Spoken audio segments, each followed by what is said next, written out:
perhaps we can start out with Senator Kerry's, now Secretary of State Kerry's, efforts in the Middle East to restart discussions with the Palestinians that have been dormant for the last several years due to Palestinian intransigence. What do you see as the prospect of restarting those negotiations, and do you believe something productive will be able to come out of them? Partly what makes it so hard in this case is public opinion on both sides have hardened in a way that we haven't seen before. If you look at the polling data, and I look very careful at Israeli and Palestinian polling data, you see a very interesting phenomenon. A majority still on both sides say they believe in a two-state solution. But then they ask the follow-up question, does the other side believe in a two-state solution? No. And then the third question, therefore, will it ever happen? Never. So this fact that people have become fatigued by this issue, skeptical, and even outright cynical about this issue has hurt, because we're no longer in the era of a Menachem Begin, a Yitzhak Rabin, an Anwar Sadat, a King Hussein, who led by sheer dint of their sense of conviction and personality. We're in an age of risk aversion, where leaders do not like to get too far out ahead of their publics. And in that sort of era, if the publics are not energized, the leaders' kind of cost-benefit, their risk analysis is very different. And so what you got to do, and I've been fortunate, as David has, to meet Netanyahu and Abbas and these people. And what they've got to do is get, if to use the Jewish phrase, into the kishkas of their people. And for the Palestinians, the key issue is the organizing principle is land.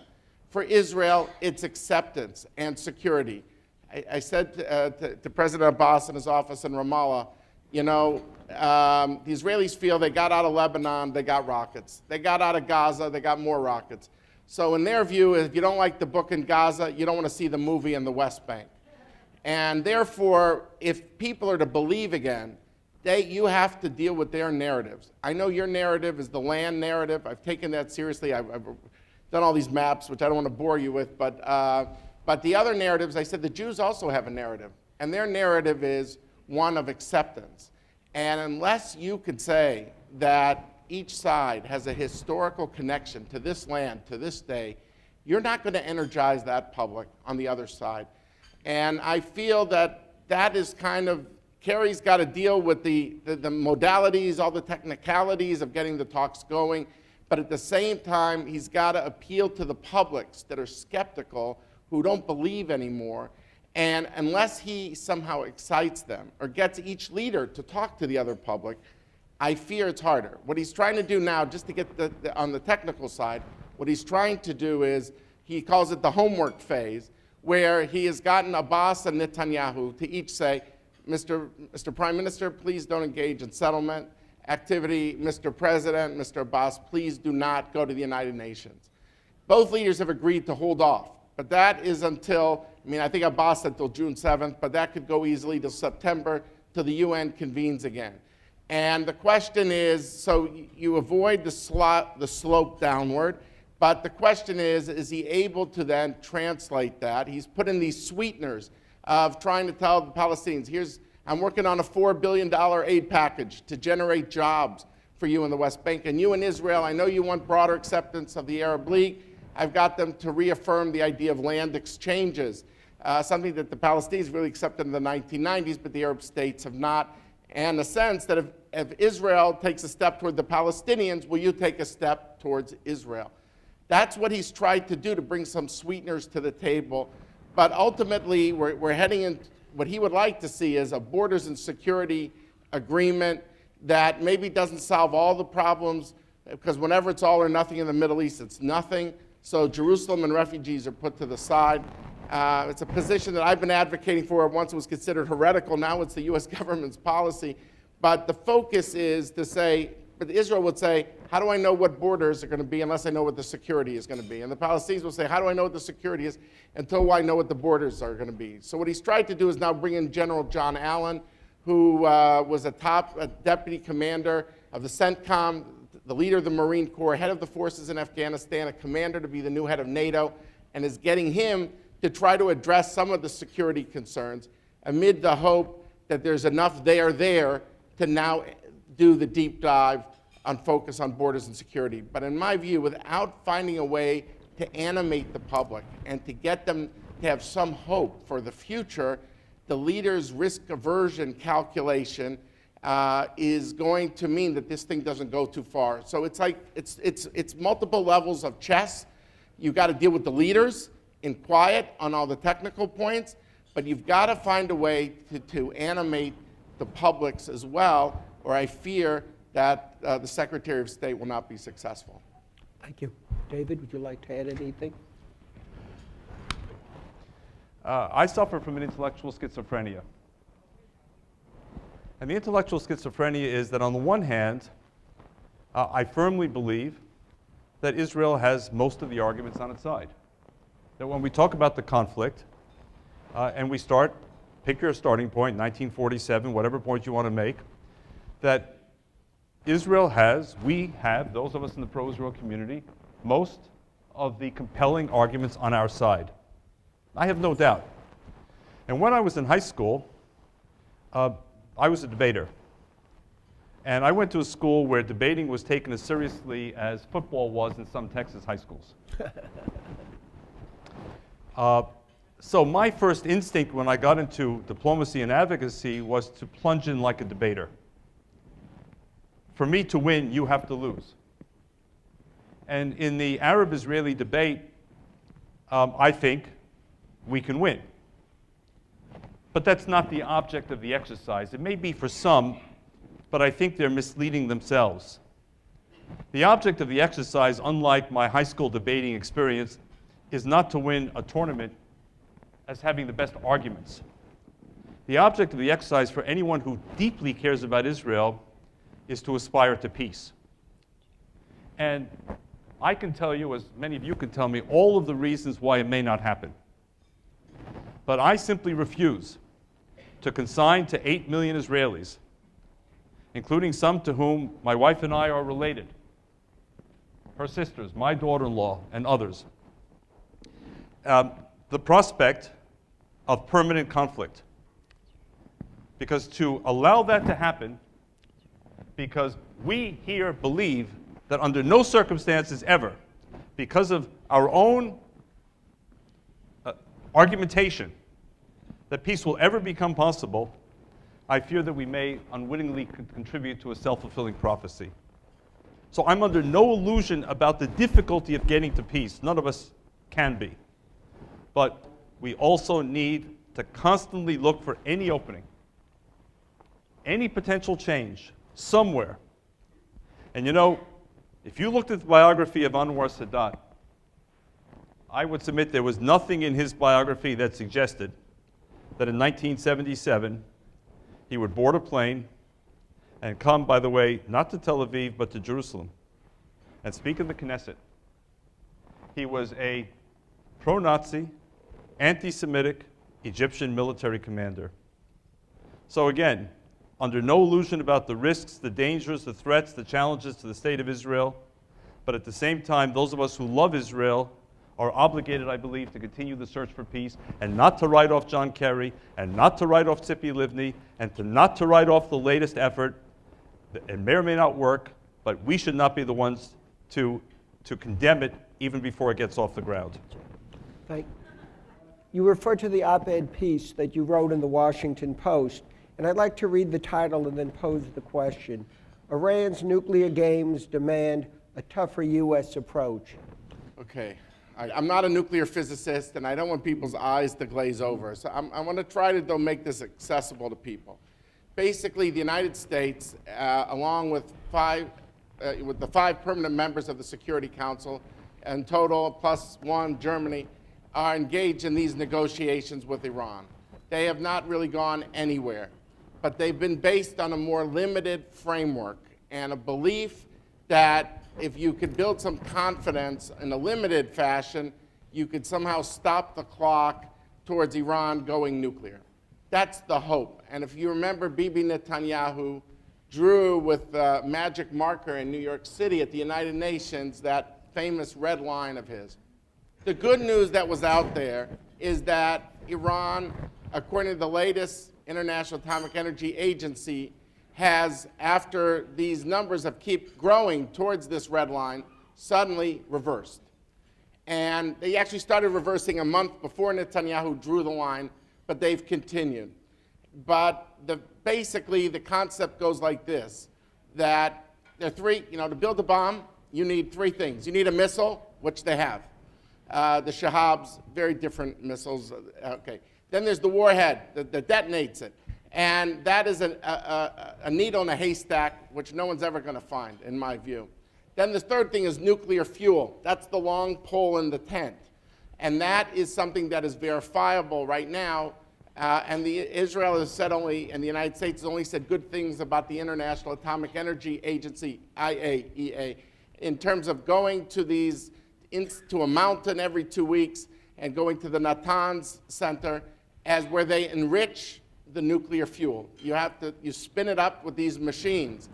And what Netanyahu was trying to do with his magic marker was to say, if they get to enough nuclear fuel, what's called 250 kilo, at 20% enriched uranium, because people use the word 20%, it sounds like it's only a fifth of the way.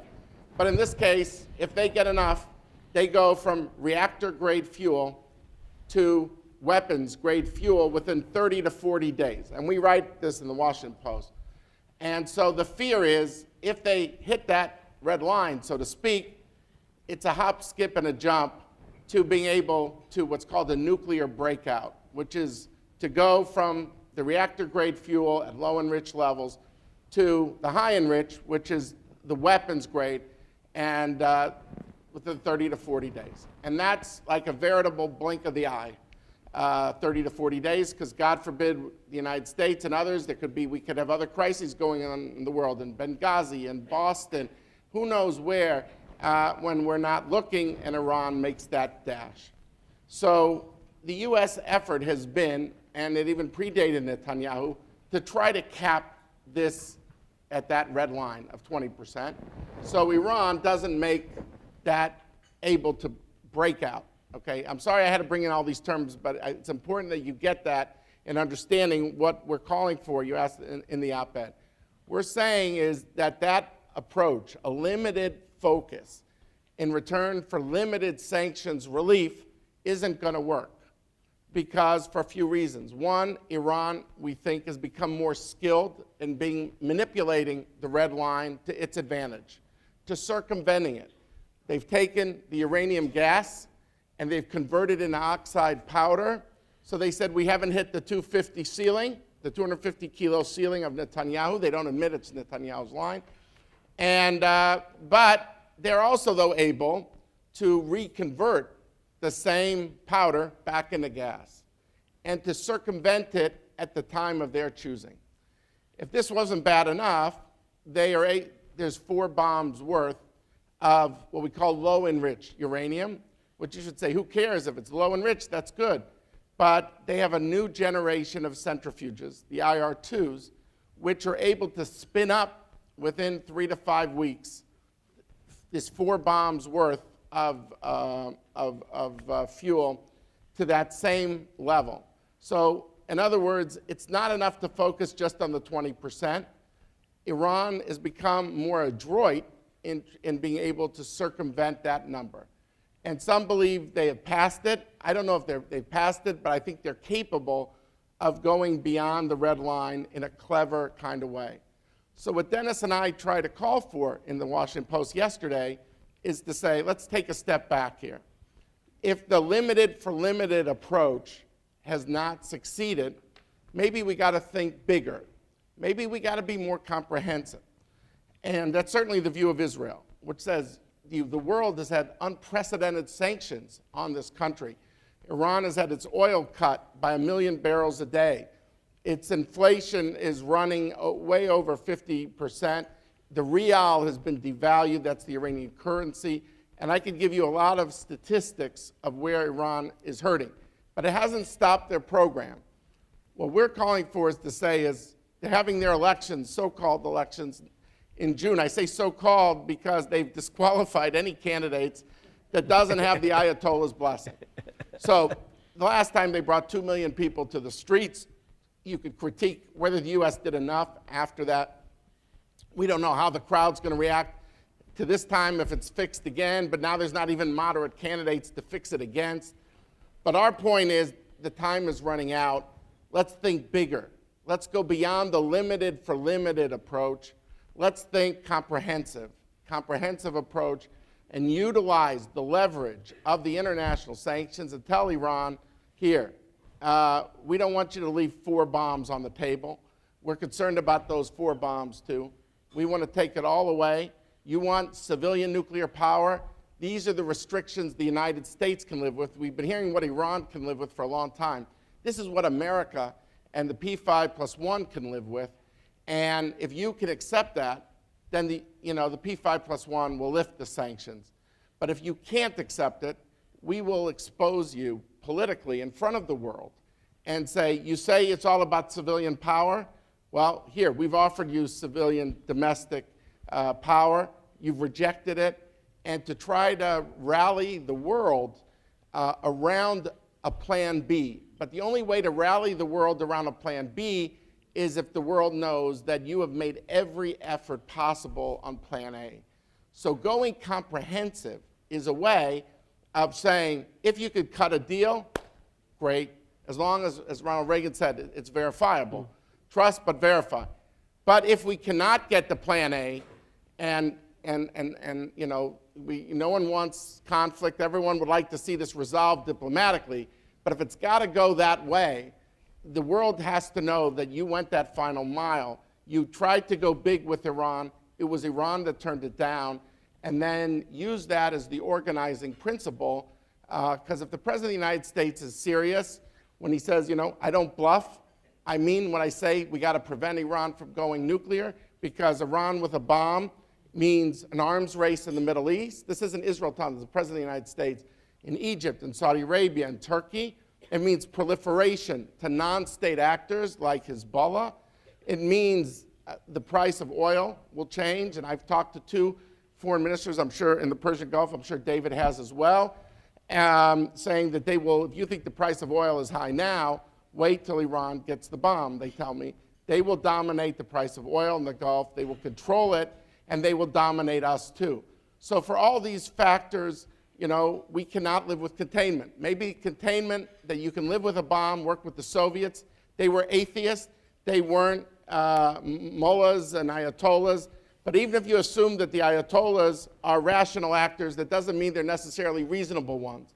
And we've learned with the Cuban Missile Crisis that even when we had a lot of communication, and we have levels with the Russians, the Soviets in the old days, with embassies in Moscow and Washington, and a lot of back channels, and 500,000 NATO troops.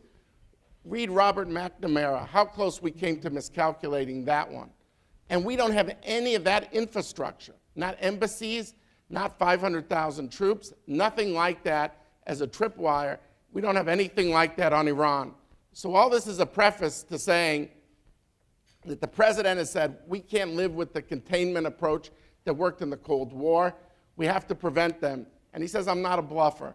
And so I would argue that if that is really the case, then we need that plan A to say, we've tried everything. We've gone that mile. They say they want civilian nuclear power, but they really want a military program, and then use that to rally. If we can cut a deal on a bigger approach, fine. But if we can't cut a deal, let's at least use that offer to rally the world to our side. The time is running out, and the old approach of the United States and the P5+1 talks has run its course. And if you talk to people inside the administration, at the White House and the State Department, the Pentagon, they quietly agree with you. But we wanted to kind of really sound the alarm, and that's why we wrote the op-ed that we did. Bob, I happen to agree with both David and Dennis, and I agree with the President, by the way, on the notion that containment cannot be an option. For the reasons David mentioned a moment ago, that can't be on the table. And I would just remind us, by the way, because the next question is often asked, well, would Iran use the bomb if it had it? And I'm not sure that that's necessarily the right or even the only question. The power of the bomb does not simply derive from its use. The power of the bomb derives from its possession. That's right. And even the very fact of Iran having a bomb would change the geopolitical situation in the region and beyond. And if you're an Iranian leader, I look at two different examples. I look at Libya and I look at North Korea. And what do I see? I see that if Gaddafi in 2003 had not reached agreement with President Bush and the Bush administration to relinquish his weapons of mass destruction, Gaddafi might well still be in power today. Or at least that's what Iran would conclude. Gaddafi was fooled. He was fooled by the deal that now the West is seeking to offer, which at the end of the day ultimately is only the first step, I think Iranians believe, and then ultimately ousting the mullahs from power. And of course the second example, if I'm an Iranian, is North Korea. North Korea has crossed the line. And so the Western countries issue angry statements, and the foreign ministries are busy with their equivalent of printing presses. And at the end of the day, nothing changes. We enter into a new deal on energy, a new deal on food. We back off from our threats because we're not certain what North Korea might actually do. So if you're an Iranian leader today who's looking, one, to preserve power, which at the end of the day is what all politicians seek to do, and two, project power, what's the likelier course you're going to take? So I go back in history to what I believe is arguably the single most important and instructive period in geopolitical studies. And that's the period between 1933 and 1939, before the war began. And what do I learn from that that applies potentially to Iran and to American policy? One little anecdote from my political hero of the 20th century, Winston Churchill, who wrote, "One day President Roosevelt told me that he was asking publicly for suggestions about what the Second World War should be called. I, Winston Churchill, said at once, the unnecessary war." I repeat, the unnecessary war, said Churchill. Why? Said Churchill. There never was a war more easy to stop than that which has just wrecked what was left of the world from the previous struggle, referring to the First World War. From this, I take that as part of the package, unless we can convince the Iranians that we mean what we say, when we say no to the Iranian bomb, no to containment, no to bluffing, unless we can convince them, we may find ourselves drawn into a conflict that no one actually seeks. So I believe, as Churchill believed then, that the most effective way to prevent the war that no one wants is to convince the Iranians in their kishkas that we're prepared to go to war. And I have my suspicions that despite the president's language, good language, the Iranians don't believe him. They believe that after 2 wars in the Middle East, in Iraq and Afghanistan, with our own economic challenges, we're tired, we're distracted, we're diverted. We don't have the gumption. We may have the capability, but you know, if you're going to launch a war, you need 3 things. You need the military capability, you need the actionable intelligence on the ground, what's going on, where is it, and third, and not least, you need political will. 2 of the 3 won't do it. You need all 3.